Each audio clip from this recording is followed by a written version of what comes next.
Keluaran 20 ayat 3. Jangan ada padamu Allah lain di hadapanku. Biasanya kita mengenal ayat ini sebagai hukum pertama dari ke-10 hukum Taurat. Kebanyakan orang mungkin beranggapan bahwa Allah lain itu adalah Tuhannya agama lain.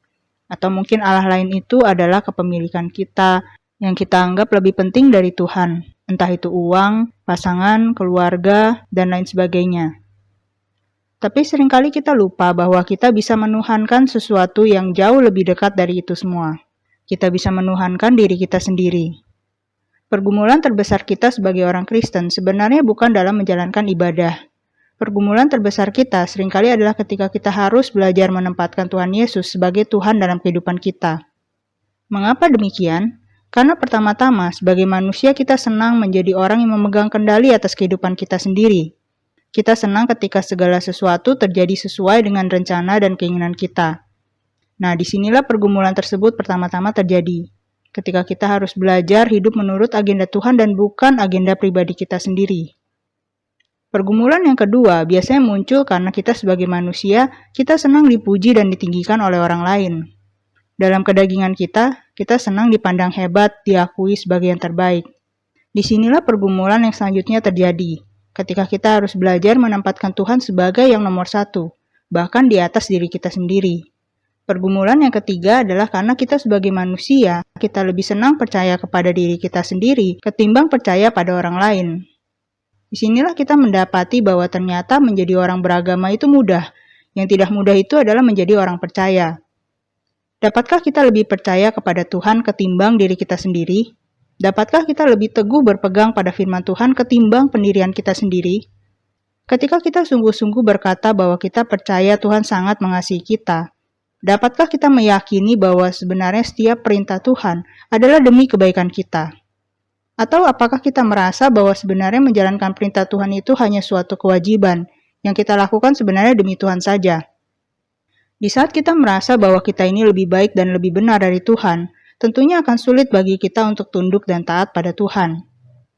Ada sebuah perumpamaan yang menarik yang Yesus ajarkan dan tercatat di dalam Alkitab. Lukas 18 ayat 9-14. Dan kepada beberapa orang yang menganggap dirinya benar dan memandang rendah semua orang lain, Yesus mengatakan perumpamaan ini. Ada dua orang pergi ke bait Allah untuk berdoa, yang seorang adalah Farisi dan yang lain pemungut cukai. Orang Farisi itu berdiri dan berdoa dalam hatinya begini, Ya Allah, aku mengucap syukur kepadamu, karena aku tidak sama seperti semua orang lain. Bukan perampok, bukan orang lalim, bukan pezina, dan bukan juga seperti pemungut cukai ini. Aku berpuasa 2 kali seminggu. Aku memberikan 1/10 dari segala penghasilanku. Tetapi pemungut cukai itu berdiri jauh-jauh, bahkan ia tidak berani menengadah ke langit. Melainkan ia memukul diri dan berkata, Ya Allah, kasihanilah aku orang berdosa ini. Aku berkata kepadamu, orang ini pulang ke rumahnya sebagai orang yang dibenarkan Allah, dan orang lain itu tidak. Sebab barang siapa meninggikan diri, ia akan direndahkan. Dan barang siapa merendahkan diri, ia akan ditinggikan. Dari perumpamaan di atas, menurut saudara, siapakah yang sungguh-sungguh berdoa kepada Tuhannya? Bukankah orang Farisi yang berdoa itu sebenarnya datang untuk meninggikan dirinya sendiri ketimbang Tuhannya? Mungkin saudara beranggapan bahwa orang Farisi adalah orang yang jahat dan penuh dosa. Tapi jika kita pelajari dari sudut pandang sejarah, sebenarnya orang Farisi adalah orang yang taat beribadah. Orang Farisi adalah orang-orang yang merasa bahwa ibadahnya adalah pembenaran dirinya. Bagaimana dengan kita sebagai orang Kristen? Apakah kita juga menggunakan ibadah kita sebagai pembenaran diri kita? Apakah kita beranggapan bahwa diri kita adalah yang paling benar hanya karena kita paling rajin berdoa, berpuasa, bersekutu, dan membaca firman Tuhan? Atau sebenarnya kita hanya giat beribadah tapi pengertian kita belum benar? Rasul Paulus menuliskan hal ini dalam Roma 10 ayat 1-3. Saudara-saudara, keinginan hatiku dan doaku kepada Tuhan ialah supaya mereka diselamatkan. Sebab aku dapat memberikan kesaksian tentang mereka, bahwa mereka sungguh-sungguh giat untuk Allah, tetapi tanpa pengertian yang benar.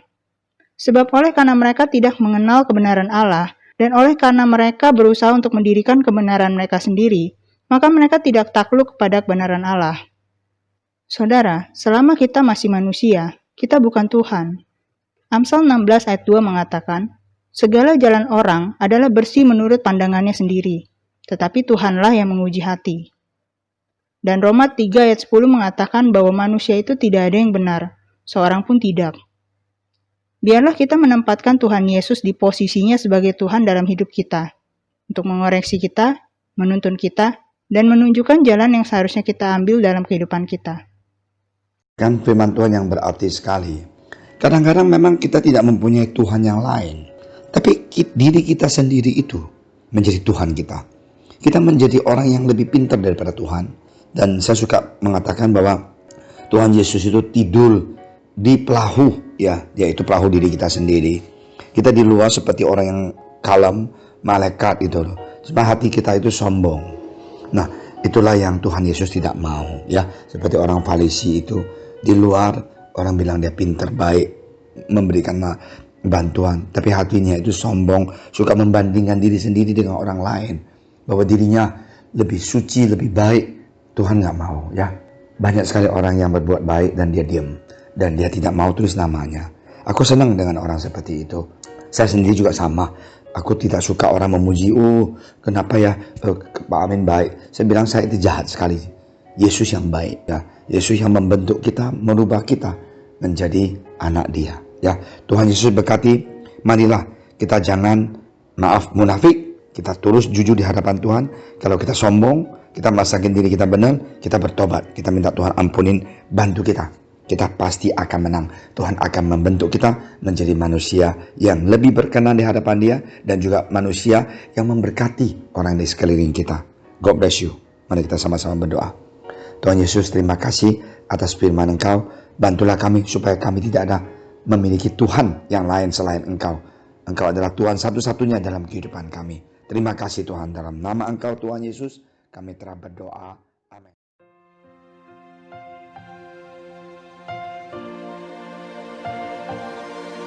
Engkau Tuhan yang setia, waktumu selalu yang terbaik. Engkau Tuhan sandaranku, dan ku hanya